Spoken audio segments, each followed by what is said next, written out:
Today is Tuesday, October 19. My name is Pastor Anthony, and this is Wilderness Wanderings.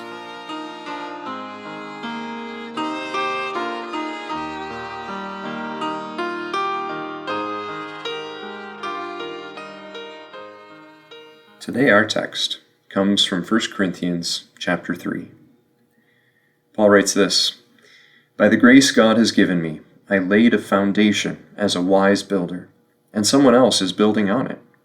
But each one should build with care, for no one can lay any foundation other than the one already laid, which is Jesus Christ. If anyone builds on this foundation using gold, silver, costly stones, wood, hay, or straw, their work will be shown for what it is, because the day will bring it to light. It will be revealed with fire, and the fire will test the quality of each person's work.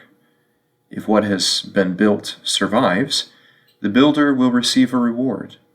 If it is burned up, the builder will suffer loss, but yet will be saved, even though only as one escaping through the flames." That's 1 Corinthians chapter 3, verses 10 through 15. Well, today we are talking about deconstruction.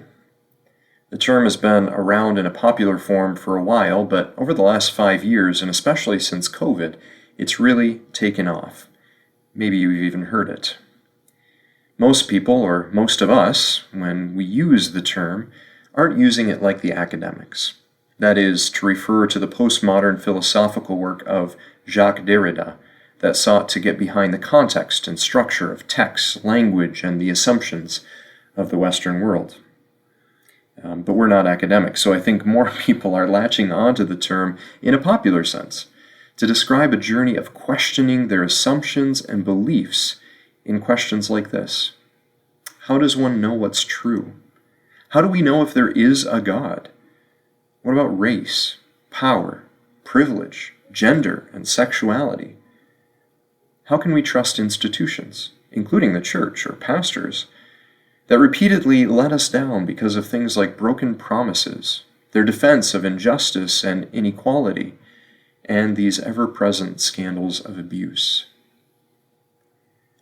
There are a lot of doubts that arise these days stemming from just these sorts of questions. And perhaps that's why I've been hearing this term deconstruction around a lot more in the last few months from pretty much anyone and everyone under the age of 40. This deconstruction phenomenon can feel like a new one in the church and in the Christian faith. It can feel like people are tearing down the foundations of everything that holds up their faith, world, and notions of the truth. And that is a scary and isolating feeling. But I don't think this notion of deconstructing one's faith is necessarily a new idea. Christians have been doing it since the beginning. They maybe haven't called it deconstruction, but they've been doing it. In the past, it's been called by names like doubt, or perhaps even better, the dark night of the soul. A time when everything in our faith seems to get stripped or burned away, as Paul says it in 1 Corinthians. It can feel like even we ourselves might get swept away in the inferno as the walls of our beliefs and institutions collapse around us.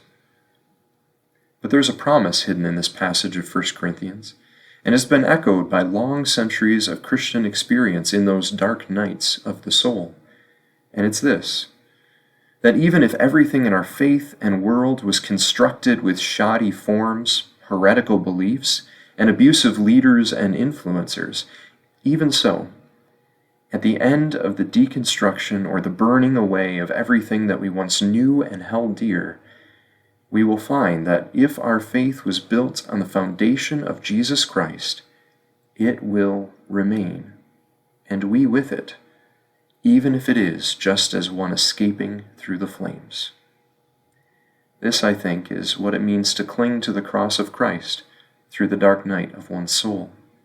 When everything else dies away, burns up, or is taken from us, we discover ourselves right there with Christ on the cross, crying out, "Why have you forsaken me?"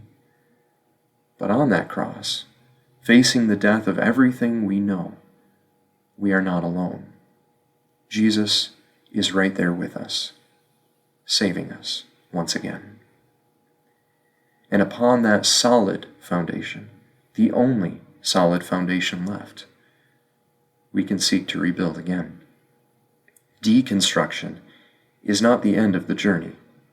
The Christian faith is generative. It always ends in new creation, new construction, life. One last note. If you know someone that's struggling through a journey of deconstructing their faith, maybe pass this devotion or podcast on to them. I've breezed through a really hard journey in a couple minutes in this podcast, which is obviously not how it goes in real life.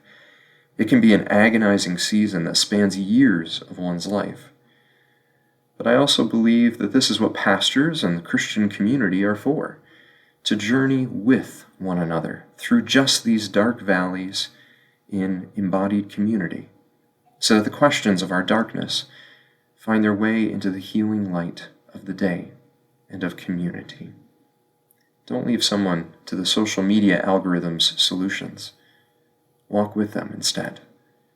And if this podcast has described your own journey at all, I'd be happy to talk and ask the hard questions with you too. So reach out. Let me know. And as you journey on, go with the blessing of God. May the peace of the Lord Christ go with you, wherever He may send you. May He guide you even through the wilderness and protect you through the storm.